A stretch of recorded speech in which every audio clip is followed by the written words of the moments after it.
आंख निकाल दें और ये सब पूरे 5 इंद्रिय के विषयों को हटा दें, नकटे लूले लंगड़े बहरे सब बन जाए। बताओ, ये इंद्रियों को जीतने का उपाय। अन्य जगह तो ऐसे ही चलता है कि उनने किसी को देखा, मन खराब हो गया, उसने आंखें फोड़ ली, वो सूरदास बन गए। उसका नाम सूरदास था। तो जगत में अब जितने आंखों के रहित हो गए, ये सब रूढ़ी से किस नाम से फेमस हो गए? सूरदास के नाम से फेमस हो गए। ये है जीतने का उपाय, अपने विकार को, इंद्रियों को जीतने का। बताओ, ये उपाय है? नहीं। 5 इंद्रियों के, 5 इंद्रियों के माध्यम से जाते हुए अपने उस उपयोग को, प्रकट ज्ञान को, अपनी वृत्ति को आत्मा में लगाने पर 5 इंद्रियों से उपयोग सिमट जाता है। बाहर कहीं झांकने की, देखने की, भोगने की, 5 इंद्रियों के विषयों को पाने की लालसा खत्म हो जाती। खत्म हो जाती मतलब, खत्म हो जाती मतलब का क्या अर्थ है? उत्पन्न ही नहीं होती, उत्पन्न ही नहीं। समझ में आया? उत्पन्न, जैसा भी बताया था, क्रिकेट के दीवाने को उत्पन्न ही नहीं, दूसरे परिणाम, ना कोई दोस्त यार से मिलने का, ना किसी और बात को देखने का, ना कहीं बाहर में घूमने फिरने का, ना किसी होटल में कहीं जाने का। आज तो उपयोग पूरा सिमट गया। क्यों सिमट गया? क्योंकि इसको विषय मिल गया है। ऐसे ही इंद्रियों के, 5 इंद्रियों के माध्यम से उपयोग बाहर सुख की लालसा में जाता है, परंतु सुखी नहीं होता। इसलिए एक से दूसरे, दूसरे से तीसरे, तीसरे से चौथे, अनादिकाल से यही चलता चला आ रहा है और कभी सुखी हुई नहीं। क्योंकि बाहर किसी पराश्रय से आत्मा कभी सुखी हो सकता नहीं। अपने सुख स्वरूप को पहचाने और उपयोग यहां लग जाए तो 5 इंद्रियों को जीत लिया, जीत लिया। तब आंख है, लेकिन आंख का उपयोग नहीं हुआ। इसी प्रकार रसना, चक्षु, ध्यान सबका विषय न याद आ रही, न उनकी जरूरत है, न उनकी परवाह है। सामने आ जाए तो देखने का भाव नहीं आ रहा, क्योंकि अपने आनंद आत्मा में आनंदमय तत्व को पीते हुए उसमें परम तृप्त हैं, परम संतुष्ट हैं।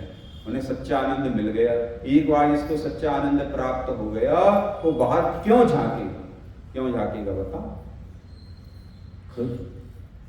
एक टंकी है, बड़ी भारी टंकी, उसमें 5 नल लगे नीचे, 5 नल, और ऊपर टंकी पर एक नल लगा, उससे पानी आ रहा नल।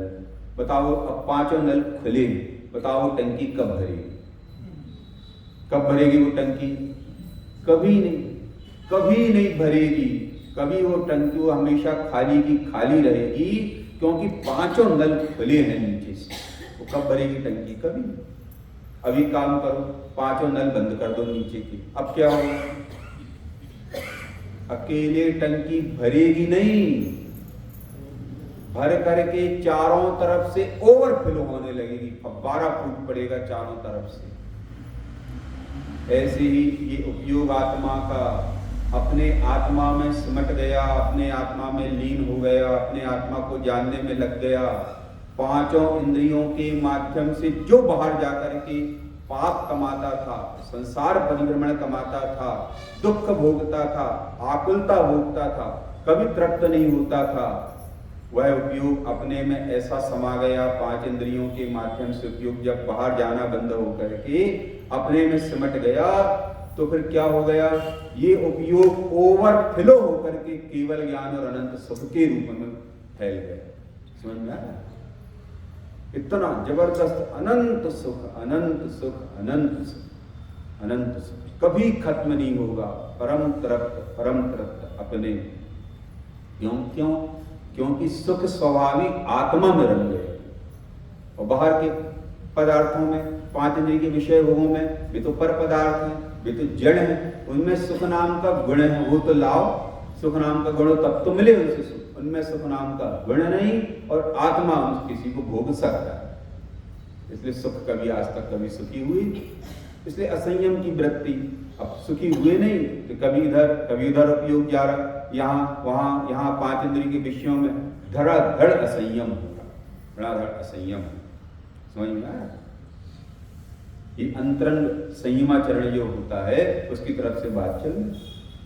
और अपने अपने इस कीमती स्वभाव को पहचाने, आत्मा को पहचाने, कहीं बाहर जाने की जरूरत नहीं पड़ती। अपना नहीं, बाहर में भी अपना जीवन कीमती दिखाई दे, मनुष्य पर्याय कीमती दिखाई दे, जैनत्व कीमती दिखाई दे तो बताओ गौरव आकर के संयम आएगा कि असंयम की वृत्ति आएगी? संयम आएगा।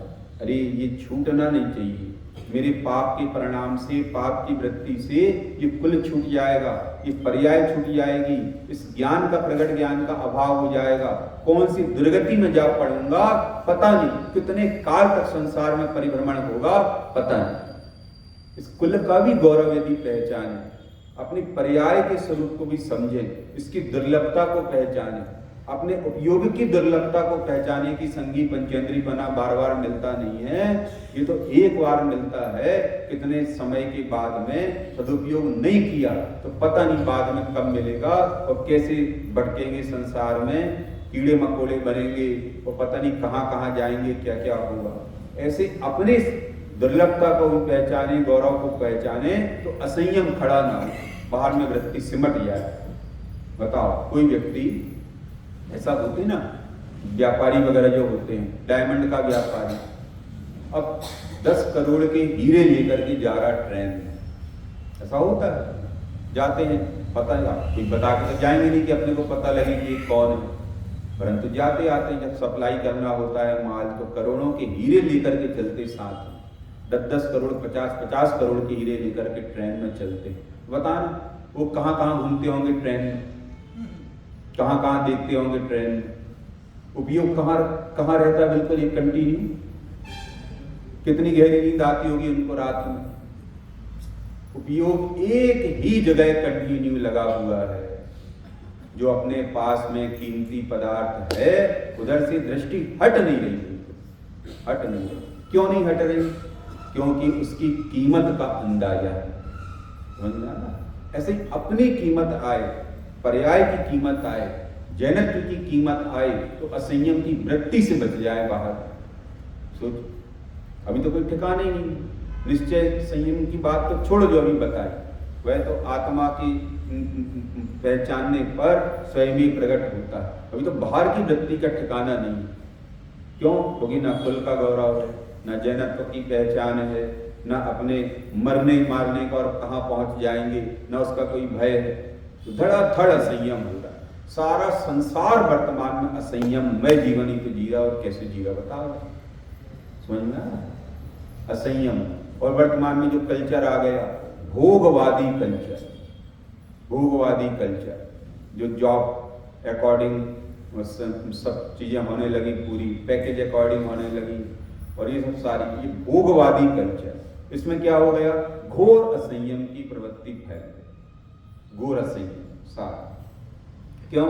क्योंकि पंचम काल है, हुंडाव सर्पणी है, लिखी है, यहाँ पर दुर्गति से आते हैं और नियम से मर करके दुर्गति में ही चले जाए।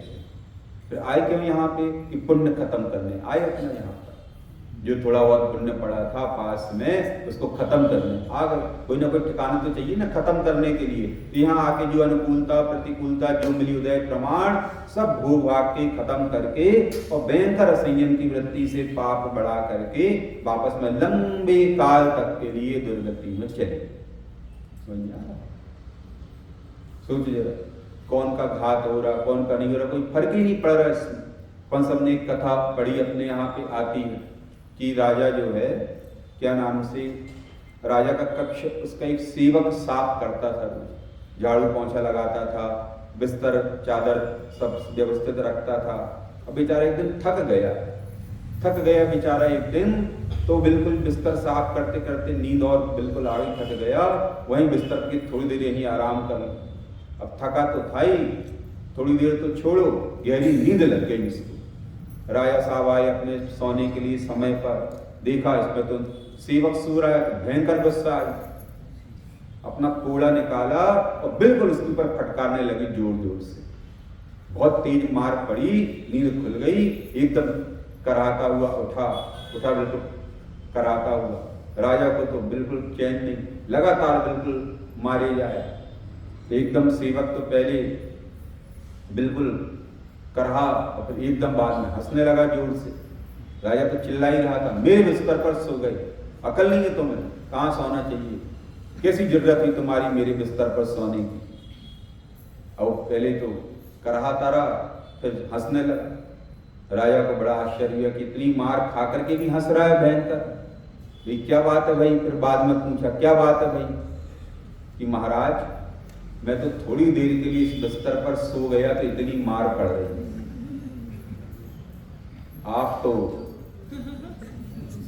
बताओ, आप तो पता नहीं क्या फल मिलेगा, आपको पता नहीं। बताओ, सोचो जरा, सोचो, विचार करो जरा। थोड़े देर के असंयम के फल में यदि इतना हो सकता है तो फिर तो असंयममय जीवन का क्या फल आने वाला है। बड़े पंडित जी कहते एक बहुत सुंदर वाक्य जगह जगह लिखा हुआ मिलता है, आप सबने भी कई बार सुना होगा। असंयमित जीवन बिना ब्रेक की गाड़ी है। क्या? असंयमित जीवन बिना ब्रेक की गाड़ी है। क्या हो जाएगा? कब एक्सीडेंट कोई ठिकाना? बताओ, कब एक्सीडेंट हो जाएगा? सोचिए जरा, विचार करो। जबकि जिनागम में अंतरंग संयम प्रकट होना तो बहुत बड़ी बात है, वो तो गजब की बात है बिल्कुल। आत्मा का आश्रय हो जाना, स्वरूप की खबर हो जाना और अपने स्वरूप को आनंदमय जान करके उपयोग उसमें बारंबार जाता है। फिर तो बाहर की बात छोड़े, वो तो उनकी बात तो छोड़ दो, वो तो बहुत दुर्लभ बात हो गई, बड़ी बात हो गई है। सहज सरल, बिल्कुल बहुत ही सहज सरल है। आत्म स्वरूप का निर्णय करें और पहचाने अपने आत्म स्वरूप को, सुखमय स्वभाव को जाने, तो इतना सरल काम है। अपनी प्रकट ज्ञान निर्णय कर सकता है। जनवाणी उपलब्ध है, गुरुओं के वचन है, देशना है हमारे पास में, तो अपने स्वरूप का निर्णय करें तो बहुत सहज सरल बात है। पहचान जाइए ज्ञान, अरे मैं तो आत्मा हूँ, देह आदि से भिन्न, 5 इंद्रियों से निराला, 5 इंद्रियों के पूर्ति में, विषय पूर्ति में बिल्कुल सुख नहीं होता। ये प्रकट में दिख रहा, बिल्कुल प्रकट में। ना भोजन करके तृप्त हो रहे, ना आंखों से खूब घूम फिर करके देख देख करके तृप्त हो रहे, ना किसी और बात से तृप्त हो रहे।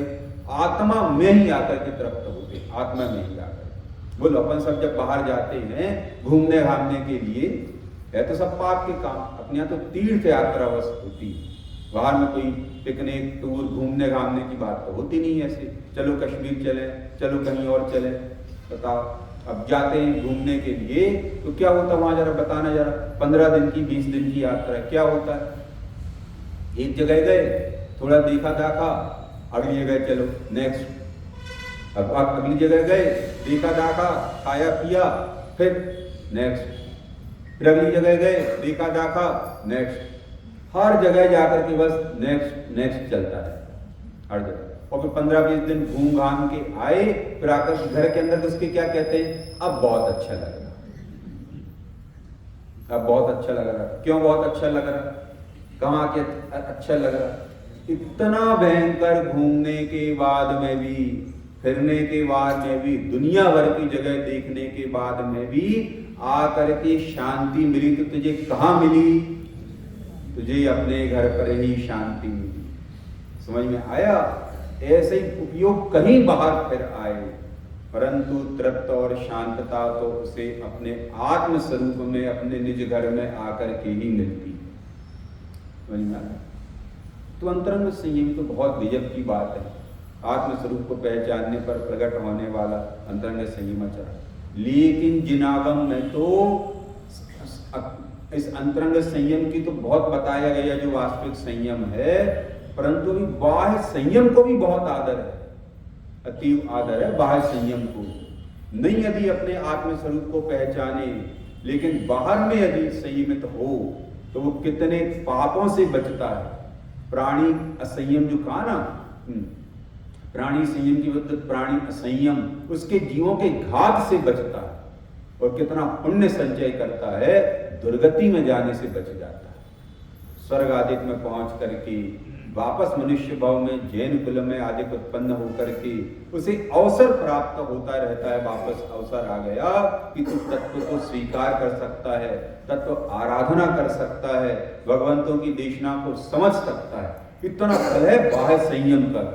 तत्व ज्ञान नहीं होने पर भी जो बाह्य संयम है उसका इतना फल है, जबरदस्त। बिल्कुल समझ में आया कितना फल उसका। इसलिए संयम की वृत्ति का जनागम में आदर है। तो देख लो कथाएं, पुरुरवा भील नहीं कुछ समझता था, जीवन हिंसामय था, शिकार करना और परिवार पालन, पेट भरना, परंतु मुनिराज को देख करके उनके नियम का उसने दिए पालन किया कि भैया ये हिंसा बहुत गलत काम है, इससे तो तुम बहुत दुर्गति में चले जाओगे। महाराज मैं छोड़ नहीं सकता इसको, मैं क्या करूं? तो एक काम कर, तो परवादिक के दिन में हिंसा नहीं किया, इतने नियम का दृढ़ता से पालन किया। मर करके बताओ, हिंसामय जीवन होने पर भी उस नियम के आदर के फल में पहले स्वर्ग में देव हो गए। बता, पहले स्वर्ग में हंसी खेल है, वैमानिक स्वर्ग में देव हो। हंसी खेल नहीं है, थोड़े बहुत वृत्ति से नहीं होता, पर उसकी दृढ़ता, चित्त में अतीव दृढ़ता, प्राण चले गए पर उसने अपने नियम को नहीं त्यागा। और मुनिराज के प्रति अतीव भक्ति वर्तती रही इसके चित्त में, कह रही अद्भुत अद्भुत व्यक्ति थे, ऐसी दशा हो तो कितना अच्छा है। अतीव भक्ति वर्तती है, उसके फल में देव में पुण्यवान के पहुंच गए। बताओ कितनी कथाएं आई हैं। देखो यमपाल चांडाल, एक नियम के पालन के फल में, कौन से नियम के पालने का पाला उसने दृढ़ता से, कि पर्व के दिन में तो किसी को फांसी पर नहीं चढ़ाऊंगा। एक नियम, राजा के पुत्र का सबको कथा मालूम है, राजा के पुत्र ने, और राजा ने अपने पुत्र को फांसी दंड दिया अपराध के फल में। पहले राजा न्यायवान होते थे ऐसे, तो दंड दिया, तो लोगों ने कहा भी करे मूर्ख, आज फांसी पे चढ़ा दे इसको, आज उस लड़के का, राजपुत्र का जितना सोना चांदी जेवर हीरे जवाहरात सब तुझे आज मिल जाएंगे, सब तुझे मिल जाएंगे, उसके महंगे महंगे मखमल के कपड़े से लेकर के सब कुछ तुझे आज मिल जाएगा अपने आप, तेरे घर तो लक्ष्मी का भंडार आने वाला है आज। लेकिन नहीं, आज अष्टमी है, आज नियम का पालन होगा, किसी हालत में आज उसको नहीं चढ़ाएंगे फांसी पर। बिल्कुल नियम का दृढ़ता से पालन किया। देख क्या हो, सोचो जरा, देवताओं ने आकर के इसकी पूजा करी, माने इसकी उसका आदर किया, उसका सम्मान किया। और इसी रत्नगढ़ शाक्ताचार्य जी में सुमंत भद्र स्वामी ने याद किया यमपाल चांडाल। एक नियम के कारण से इतना सम्मान, इतना आदर। तो क्या कह रहे, जिनागम में संयम की वृत्ति का भी आदर है, संयम की वृत्ति का भी आदर है। और अपन वर्तमान में कैसा संयम है जीवन, बताओ यार, कितने अपने घर में बच्चों को, अपने बच्चों को पानी छानना सिखाया हुआ, कितनी मम्मी ने सिखाया हुआ, बताओ यार, कि पानी ऐसे छाना जाता है, छानने का तरीका है, कपड़ा ऐसा होना चाहिए, तो दोहरे प्रकार से ऐसे छाना जाता है। फिर क्यों छाना जाता है, हर चीज के पीछे फिलॉसफी है, दर्शन है, उसको समझे बिना कुछ भी करने लगो तो उसमें कोई फल नहीं लगेगा, क्योंकि आपका प्रयोजन पूरा नहीं हो रहा है। बताओ क्यों पानी छानने का उपयोग है, हमारे यहाँ पानी छानने का विधान क्यों है?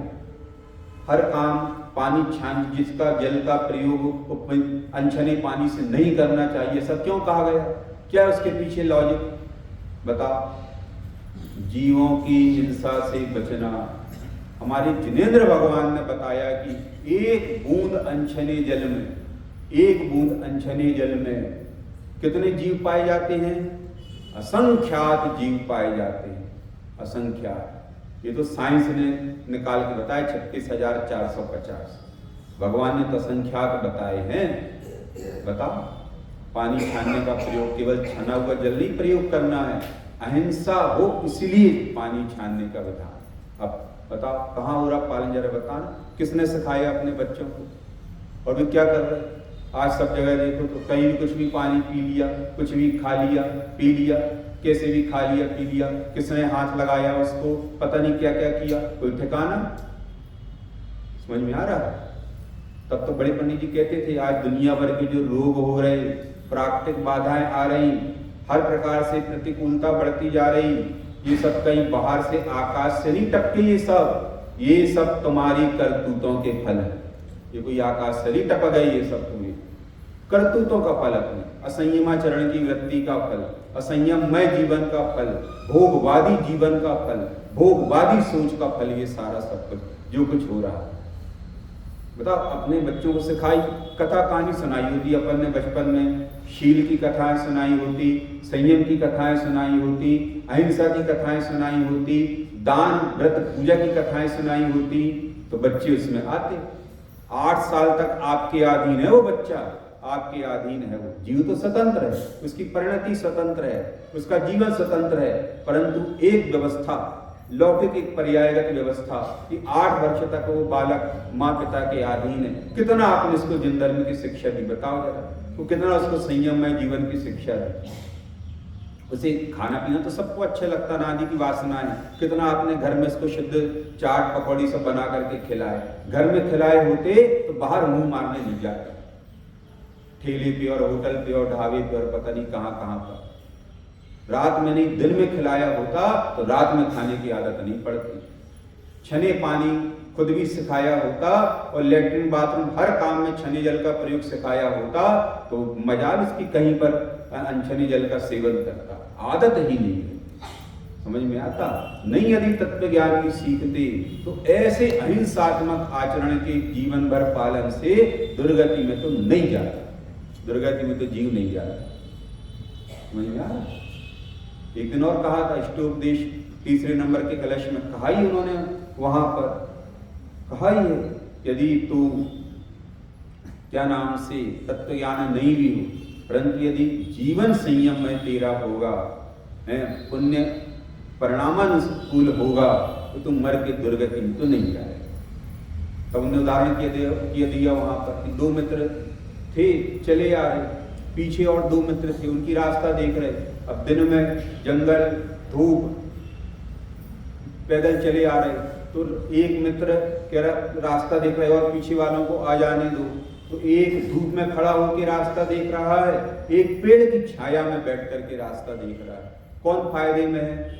जो पेड़ की छाया में बैठा है, शीतल छाया में, तो निराकुल होके, और जो धूप में खड़ा है तप रहा पसीने, धूप कष्ट सह। तब उन्होंने कहा कि भाई संयम की वृत्ति पेड़ में की छाया में बैठने जैसी है कि भविष्य में भी तुझे सुख मिलने वाला है, तो दुर्गति में जाने से बचे। बता, इसलिए प्राणी असंयम को बड़ा असंयम गिना गया अपने यहाँ पर। दिन भर की वृत्ति में कितना प्राणियों का घात होता है, जीवों का घात होता है, कोई ठिकाना नहीं। फल किसको भोगना पड़ेगा उसका? किसको फल भोगना पड़ेगा? स्वयं को फल भोगना पड़ेगा। समझ में आ रहा है? अभी तो खूब पंडित जी कहते थे, हंसते हंसते कर्म बांधता है और रोते तड़पते फिर सहता है, सहा नहीं जाता। हंसते हंसते कर्म बनते, हंसते हंसते अनुकूलता में कर्म बांधे जाते हैं पाप के, और जब प्रतिकूलता आती, जब उनका उदय आता है, तब रोने तड़पने के अलावा कोई चारा नहीं रहता, कोई चारा नहीं रहता। समझ में आ रहा? ये सब इतनी होटल, रेस्टोरेंट, दुकान, ढाबा क्यों खुल गए? असंयम की वृत्ति, असंयम की वृत्ति। अरे घर में अच्छा शुद्ध साफ बनाओ, मर्यादित बनाओ, अपने जीवों की रक्षा रहित होकर के शुद्ध तरीके से बनाओ, बढ़िया वात्सल्य से खिलाओ। वहाँ तो जूते चप्पल पहन के कोई भी प्लेट में कोई का भी हाथ लगा है, कैसा भी लगा है, कौन से तरीके से बना है, कौन से तरीके से नहीं बना है, एक बार यदि बनता हुआ देख लो ना, आंख पलटा के देखने की फिर दोबारा इच्छा नहीं होगी। आंख पलटा के कि बाप रे इतना गंदा, इतना गंदा, इतनी गंदी चीज खा रहे पी रहे, बताओ, गजब हो। वासना नहीं सिमट रही अपनी। सोचो, चले जाओ कोई भी फूड फैक्ट्री में और जाकर के सब जगह देख लो जरा। तब तो भारत के कितने पैक्ड सामानों को विदेशों में नकारा जा रहा है। मसाला तुम्हारा गंदा, तुम्हारी ये चीज गंदी, तुम्हारी ये चीज गंदी, सब गंदी, सब है ही गंदी, क्योंकि बनी सब कैसे है बताओ। उसमें कोई अहिंसा से मतलब है क्या? उनको कि अहिंसा से मतलब हो, कि तुम्हारे संयम से मतलब हो, कि तुम्हारे धर्माचरण से मतलब हो, बताओ, कोई मतलब नहीं। सोचो भाई साहब, समझ जी तो कहते ही है ना, यदि तुमने जिनदेव की मानी होती तो रामदेव के पास नहीं जाना पड़ता। बताओ, जिनदेव की मानी नहीं, कहीं ये हाथ चलाओ, कहीं वो हाथ चलाओ, तो जैसा नचा रहा हो उल्टे खड़े हो जाओ, उल्टे खड़े हो गए, शरीर के बल पे आड़े लेट जाओ तो आड़े लेट गए, हाथ ऊपर करो तो हाथ ऊपर करने लगे, पागल हो गए और क्या हो गए बताओ। तुम जिन देव की मानते, पहले संयम में जीवन जीते तो तुम्हारे पुण्य बनता, तो शरीर में भी रोग नहीं होते, आड़ा तिरछा शरीर नहीं होता।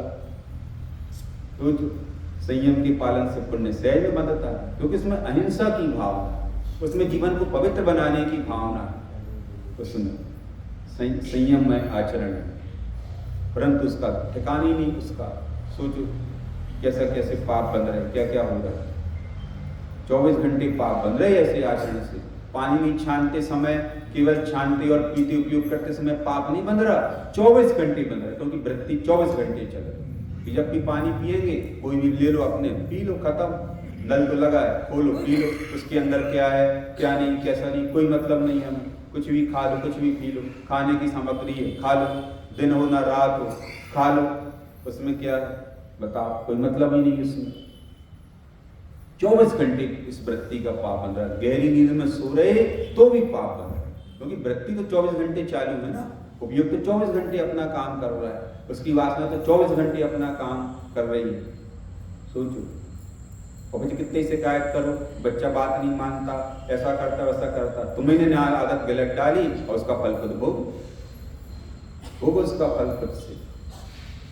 सोचो, यह विचार करो, ये संयम तो बहुत महान धर्म है, कि साक्षात दुर्गति से बचाने वाला, साक्षात त्रियन चादक जैसे अत्यंत पापमय दुर्गतियों से बचाने वाला, और हमको वापस जिन धर्म से मिलाने वाला, भगवंतों की देशना को वापस से सुनवाने की पात्रता रखने वाला, फिर एक बार पुनः हमको तत्वाराधना का अवसर भविष्य में देने वाला, क्योंकि इससे जो पुण्य बंद होता है उससे जीव दुर्गति में तो नहीं जाता, भगवंतों के पास वापस पहुंचना है। क्योंकि हमने ये जो धर्म पाला, ये हमारे भगवान के आदर में पाला, उन्होंने हमको ये जीवन जीना सिखाया है। स्टैंडर्ड से जियो, अच्छा जीवन जियो, शुद्ध साफ खाओ, शुद्ध साफ पहनो, शुद्ध साफ में आचरण करो, ये जिनेंद्र भगवान ने बताया है। तो उनके आदर में वापस वो मिल जाते हैं, उनकी देशना मिल जाती है, और उनके पास पहुंच करके हम फिर वापस से अपनी इस पर्याय में नहीं हो पाई,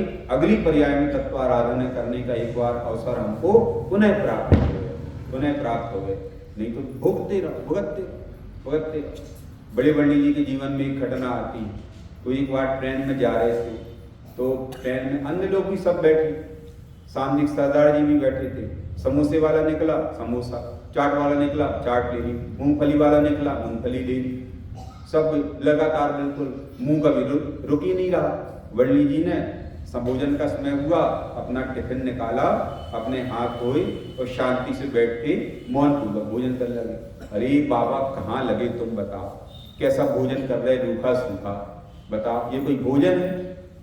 एक बार खा रहे, बताओ यहाँ देखो कैसे मस्ती से रह रहा हूँ मैं, बिल्कुल आराम से, जो निकल रहा है खाने की इच्छा हो रही, सब खा पी रहा हूँ, बिल्कुल मस्ती से रह रहा हूँ। कहाँ लगा स्वर्ग नरक, कहाँ लगे आप बताओ? अच्छे से खाओ पियो, खूब मन मर्जी से रहो। मणि जी तो कुछ नहीं बोले, पहले भोजन किया शांति से, जब भोजन से निवृत्त हुए कि भैया तुम्हारी बात मान ली हम, भैया स्वर्ग नरक कुछ होता नहीं है, खूब मस्ती से खाओ पियो कर लो, लेकिन एक बात जरा विचार कर लो, मान लो यदि स्वर्ग नरक हुए तो, अभी मान लो यदि स्वर्ग नरक हुए तो बताओ कौन फायदे में रहे? अब सरदार जी को कुछ नहीं बोलते, चुप रहे। यदि हो गए तो कौन फायदे में रहेगा? सोचो जरा, कौन रहेगा फायदे में, बताओ जरा, विचार करो। और नहीं तो एक बार दुर्गति में चले गए, कोई ठिकाना ही नहीं फिर निकलने का, कब निकलेंगे पता नहीं, और वहां से कहां चले जाएंगे पता नहीं, क्योंकि त्रियंच हो जाते हैं और अधिकांश मर करके बाद नरक चले जाते हैं। बताओ, अति संक्लेश भाव तय मरियो, घोर श्रफड़ सागर में पर चले जाते, ठिकाना ही नहीं फिर उनके निकलने का लंबे काल का। समझ में आया? जबकि संयम पालना सहज सरल है। वरली जी के जीवन में गाथा में आता, उसमें एक व्यक्ति आया, लड़का, एक महाराज बीड़ी की आदत लग गई, नहीं छूटती, कि कहाँ है बीड़ी बताओ जरा, ये है बीड़ी, उंगली फैलाओ जरा, उंगली फैलाई तो क्या हुआ? बोले भैया छूट गई कि नहीं छूट गई बताओ जरा, छूट गई कि नहीं छूट गई बताओ जरा। तो एक बार उसके फल का विचार कर, तो एक बार अपने बारे में सोच, अपने कुल के बारे में सोच, पाप पुण्य के बारे में सोच, फिर समझ में आएगा कि ये तो भयंकर दुर्गति में ले जाने वाले साधन हैं, इनसे तो बच करके ही रहना, इनसे तो बच करके ही रहना। समझ में आया? मम्मी पापा नहीं सिखाते तो बेबी उतने पाप के भागी हैं। समझ में आया? बेबी उतने पाप के भागी, क्योंकि उनकी जिम्मे ड्यूटी थी। वो जीव आया, 8 वर्ष तक आपकी ड्यूटी थी, आपने अपने कर्तव्य का पालन नहीं किया। क्यों नहीं किया? खूब पढ़ाई लिखाई, स्कूल ट्यूशन, तो उसमें लगा है, उसमें लगे रहने दो, अभी तो इसके लिए टाइम कहाँ है, तो अभी इतनी सीखने दो। तो बस जो सिखाओगे वही जीवन वैसा जाएगा, और तुमने उसकी अनुमोदना करी, क्योंकि तुम्हें खुद नहीं सुख देखा संयम में और अपनी आराधना, तुम खुद को सुख नहीं देखा, तो बस अनुमोदना के फल में तुम भी मुक्त में चले जाओगे सांस में। समझ में आया? सोचो कितनी कथाएं अपने आप संयम की बताई गई है। सौदास की कथा बताओ, जो मनुष्यों को मार करके खाने लगा था, मुनिराज को देखते ही साथ एकदम चित्ते एकदम, अरे गजब, ऐसी कोई शांत मूर्ति होती है, ऐसी कोई आनंद मूर्ति होती है, ऐसा अद्भुत रूप, ऐसी अद्भुत दशा, बिल्कुल नग्न दिगंबर, हर बात से बिल्कुल विरक्त, एकदम सारा चित्त बदल गए, बिल्कुल सारे पाप के परिणाम, हिंसा के परिणाम सारे बदल गए। बिल्कुल अंजन चूर का तो सबको प्रसिद्ध है, सारी बदल गई वृत्ति, एक बात से वृत्ति बदल गई। गजब, इसके फल में ऐसी दशा प्रकट होती है, संयम के फल में, आराधना के फल में, और मैं कैसे पाप की भोगने की तैयारी कर रहा हूं, बता। उस फल में वृत्ति विचार करके वृत्ति सिमट गई और अपनी आराधना में लग गई। तो भरी पड़ी कथाएं अपने यहाँ तो सारे व्रतों की कथाएं हैं, पाप से बचने की कथाएं हैं, प्रेरणात्मक कथाएं हैं। कितना सुनाया अपन ने, बताओ। यदि बच्चों को सुनाते तो अपन खुद भी सुनते तो अपने को भी और प्रेरणा मिलती, अपने को भी और दृढ़ता आती, अपने चित्त में और परिवर्तन आता, खुद का भी और जीवन बदलने की भावना होती। परंतु ना खुद बदल रहे, ना बच्चों का बदल पाए, फिर शिकायत कर रहे, बच्चा बात नहीं मानता, कि तुम्हें बात नहीं मनवाने की आदत डाली, तो क्यों बात मानेगा? बताओ, तुमने आदत डलवाई होती तो बात मानता, तुमने नहीं डाली, आदत नहीं डलवाई। इसलिए भाई विचार करो, ये असंयम की वृत्ति बहुत खतरनाक वृत्ति है। अच्छा, तुम बिना भगवान के समझे कुछ भी करोगे, सब पाप ही हो। आप पिछली बार आपको अभय जी ने शायद सुनाया होगा कि एक मित्र था उनका, सच्ची घटना, एक मित्र उनका, उससे कहते, भैया क्या खा पी रहे हो, तुम जैन हो, जैन कुल में आए हो, आलू प्याज नहीं खाओ, अभक्ष्य पदार्थ, जमी कंदादे, भक्षी पदार्थ इतने सारे, इतने गजब के हैं, उनका सेवन करो, पेट भी भरेगा, तृप्ति भी होगी, रात में मत खाओ, उल्टे सीधे मत खाओ। अरे अभी देख लेंगे, अभी बहुत उम्र है, देख लेंगे। फिर एक दिन मिला लंबे समय के बाद में, अरे भाई साहब मैंने आलू प्याज खाना छोड़ दिया, आलू प्याज खाना छोड़ दिया। अरे बहुत अच्छी बात है भैया, तूने छोड़ दिया। अरे कैसे तेरा भाव हो गया? अरे मैं बीमार पड़ गया और डॉक्टर के पास गया, डॉक्टर ने कहा आलू खाना तुरंत बंद करो, तो मैंने छोड़ दिया। अब ये ने कहा तेरे तो छोड़ने का कोई फायदा ही नहीं है, तू पाप ही बांध रहा है, क्योंकि ये सब चीज तूने छोड़ी। क्यों छोड़ी ये सब चीजें? शरीर के लिए छोड़ी, भगवान की आज्ञा मान के नहीं छोड़ी। समझ में आ रहा है? इसलिए तेरे इस छोड़ने नहीं छोड़ने का कोई फायदा नहीं, कोई फायदा नहीं, क्योंकि तूने शरीर का पोषण के लिए छोड़ा है, रहा तो असंयम का असंयम। समझ में आया क्या कहने का मतलब इस बात का? एक न एक दिन सब जब शरीर शिथिल हो जाता है, भोजन नहीं पच पाता है और सब इंद्रियों में प्रॉब्लम होने लगती है, फिर डॉक्टर खुद कहता है कि अब ऐसा ऐसा करो, उस दिन यदि सिमटे, लेकिन कोई फायदा नहीं। सिमटना तो पड़ेगा ही भविष्य में, यदि खुद से नहीं सिमटोगे अभी तो शरीर की दुर्दशा सिमटा देगी, लेकिन अभी यदि भगवान की आज्ञा मान के सिमटे तो पुण्य बंद होगा, आराधना आरंभ हो सकती है, मोक्ष मार्ग चल सकता है, मोक्ष मार्ग प्रकट हो सकता है। और बाद में शरीर के कारण से सिमटे, डॉक्टर की बात मान करके, वैद्य की बात मान करके सिमटे, तो कोई फायदा नहीं, पाप बढ़ने के अलावा कुछ नहीं हाथ में आएगा। समझ में आ रहा है? पाप ही बढ़ेगा और कोई फायदा कमाने वाला नहीं। सोचो जरा, अभी अवसर है, अभी अवसर है, यदि अभी सिमटे तो सिमटे, भविष्य में तो फिर कोई चांस मिलने वाला नहीं। सोच लो, जब तक इंद्रियां काम कर रही हैं तब हमने उनके ऊपर विजय प्राप्त करने का उपाय सीख लिया, जो बिल्कुल सहज सरल है, आत्मा के आश्रय से प्रकट होने वाला सहज सरल काम है, क्योंकि हम तो स्वयं जीव तत्व है ना, हम तो आत्मा है स्वयं, स्वरूप को पहचानने वाला इतना सरल काम है। अभी नहीं हुए और भविष्य में फिर प्रकृति तुम्हें सिखाएगी, लेकिन उसका कोई फायदा नहीं होगा। फायदा साल भर बच्चे के पास पढ़ने के लिए समय था, नहीं पढ़ा और परीक्षा आ गई, 2 दिन बाद पेपर है, अब तू पढ़ने के लिए बैठ तो कुछ फायदा होने वाला नहीं, क्योंकि 2 दिन में अब तेरी तैयारी होने वाली नहीं।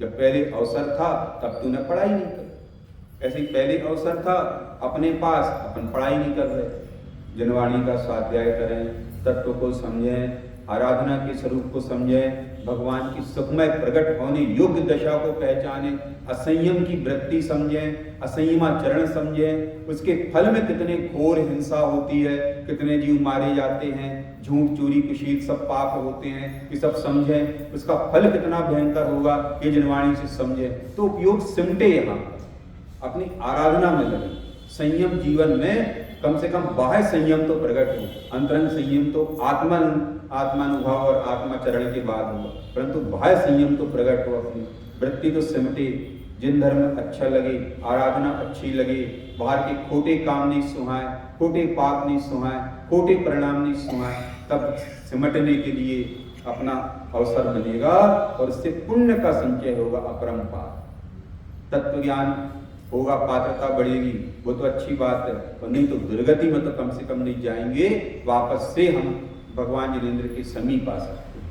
अभी तो अवसर, बाद में बिल्कुल कोई देख नहीं रहा, कोई कुछ कर नहीं रहा, कहीं जा आ नहीं सकते, कुछ खा नहीं पी सकते, ऐसे शरीर की दशा में पड़े रहोगे, पाप ही बांधो। समझ में आया? फिर याद करोगे फिर काश को ये खाने को दे देता, वो खाने को दे देता, पहले कितने खाए थे, कितने मजा किया था। जो असंयम की वृत्ति चली आ रही अभी, वो बुढ़ापे तक पीछा नहीं छोड़। देखा है हमने, देखा है 90 साल की महिला को कह रहे भाई साहब थोड़ा सुना दो, संबोधन दे दो इनको, तत्व की बात का सुना है। वो कह रही हमको आलू नहीं बना के देते खाने के लिए, हमको रात में नहीं देते खाने के लिए, अब तो मैं का तत्व सुनाए, का बोले बता। समझ में आ रहा है? क्यों? वृत्ति चली गई, शरीर शिथिल हो गया, वृत्ति तो ज्यों की त्यों बनी हुआ है ना। अपनी समझ जा कहाँ मर के जाना, कुछ समझ जा खुद के बारे में। यदि अपना उपयोग नहीं सिमट रहा, पापों से बचने का भाव नहीं आ रहा, संयममय जीवन जैनागम अनुसार, जैन कुल के गौरव अनुसार, जैन कुलीन प्रक्रम यदि नहीं सहारा, समझ जाना कि भविष्य कहाँ है। किसी को हाथ दिखाने नहीं जाना, खुद ही समझ जाना कि मर के कहाँ जाएगा, और मरने के बाद तो पता चल जाएगा कि हम तो यहाँ पे आ गए, क्योंकि आत्मा थोड़ी मरता है। आत्मा तो चला गया अपना पूरा जानना देखना लेकर के, अब वहां याद आएगी, वहां सब दिखेगा, लेकिन अब वहां से निकल नहीं सकते। जब निकलने का अवसर था तब नहीं निकले, अब कैसे निकलोगे? बताओ कैसे निकलोगे? अब समझ में आ रहा है? विचार करो जरा। उत्तम संयम कितना गजब का धर्म है, कितना गजब का धर्म है।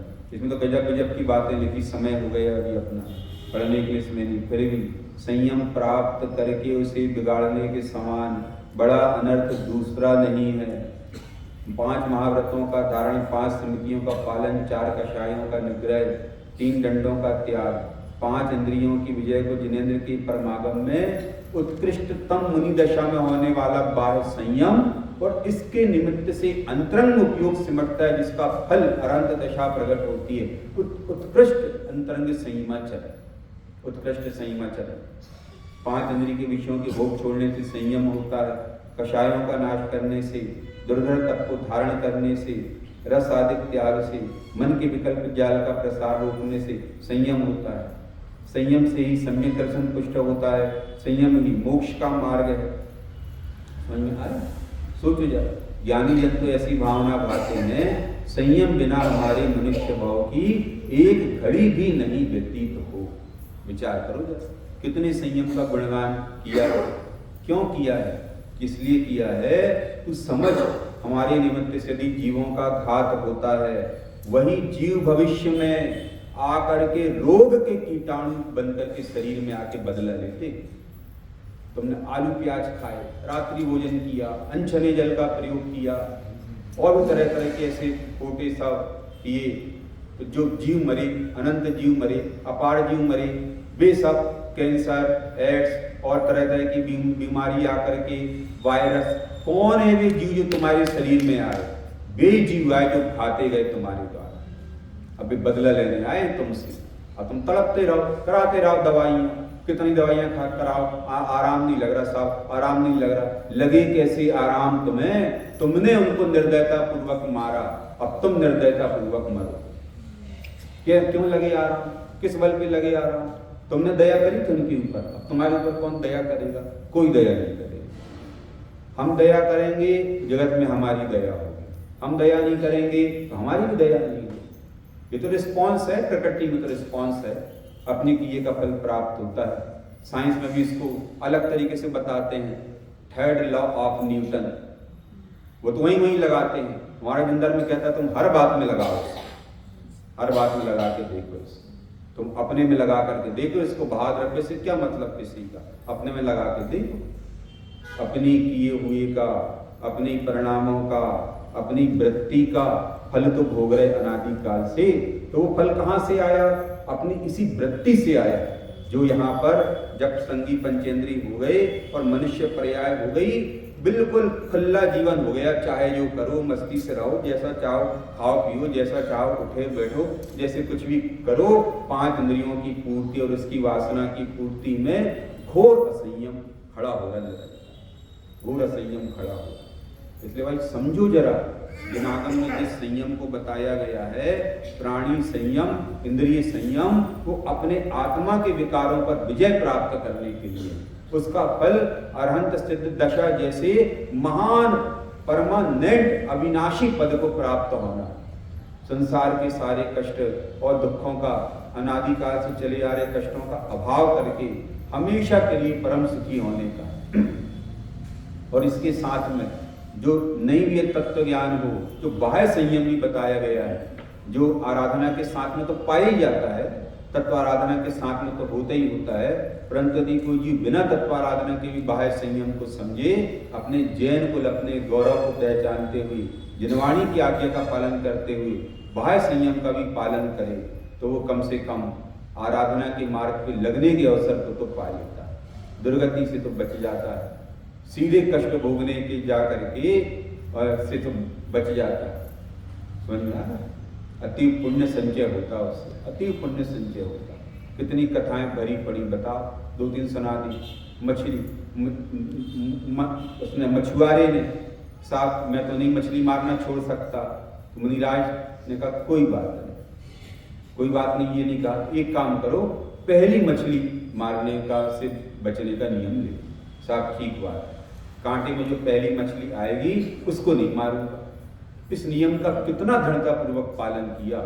अगली पर्याय में वो मुनिराज हो गया, उसके पहले 5 बार उस मछली को बचा था, तो 5 बार वो बचा, और धन, भोग, वैभव, राज्य, संपदा सब मिल गई। एक साधारण कुल में पैदा होने पर भी फिर मुनि दशा भी आ गई, और वो भगवान बनने के मार्ग पे लग गया, सर्वार्थ सिद्धि चला गया, और भविष्य का भगवान होने की तैयारी कर ली।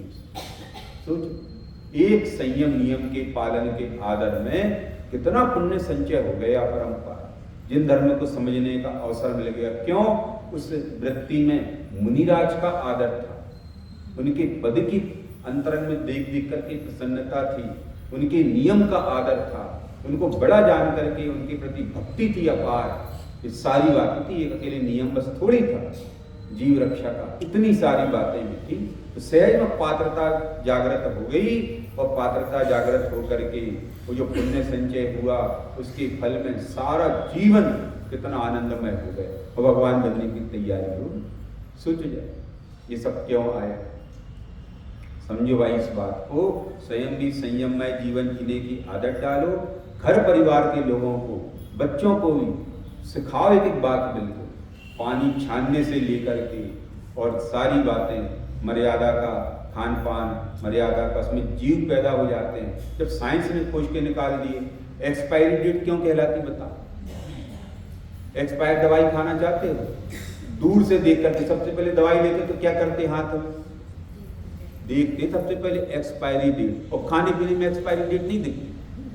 आटा कब का है, ये पदार्थ कब के हैं, ये कब के हैं, एक्सपायर हो गए ना अब भी, अब उसमें जीवोत्पत्ति हो गई, उसमें समझ में आ रहा है। डॉक्टर की और दवा बनाने वाले की एक्सपायरी डेट पे विश्वास है और भगवान की एक्सपायरी डेट पे विश्वास नहीं है। बताओ, उसकी एक्सपायरी डेट पे तो विश्वास है, यदि अब डेट निकल गई अब नहीं खाना चाहिए इसको, रोग नहीं दूर होगा, और भगवान ने हर बात की एक्सपायरी डेट बताई, उसके ऊपर विश्वास नहीं है। वाह गजब हो गया, सर्वज्ञ भगवान की बात पे विश्वास नहीं, और एक जो बिल्कुल उल्टा सीधा कुछ भी बता रहा है पाप की वृत्ति रख करके, उसकी बात पे विश्वास है। दुनिया के आदमी की बात जिसकी कोई गारंटी नहीं कि दवाई खाने पर क्या होगा, पता नहीं क्या होगा, और वो दवाई स्वयं घोर अभक्ष है, कितने जीवों को मार काट के बनी पता नहीं, सोच जाए, उसके ऊपर तो विश्वास है। भगवान की एक्सपायरी डेट के ऊपर विश्वास नहीं। सोचो कहाँ विश्वास रखोगे तो कहाँ जाओगे, जिनके ऊपर विश्वास रखोगे उन्हीं के समान दशा में जाओगे। भगवान के ऊपर विश्वास रखते तो भगवान बनने की तैयारी के मार्ग पे जाओगे। समझ में आ? सोचना भैया, विषय तो कहने को बहुत है, लेकिन समय की मर्यादा है, अपन सब समझो इस बात को। ये धर्म ऐसे ही नहीं है, ये धर्म हमारे जीवन को पवित्र करने के लिए धर्माचरण है, और ऐसी बात को समझ करके जीवन आनंदमय होता है, पवित्र होता है, हमारा भविष्य सुखमय होता है।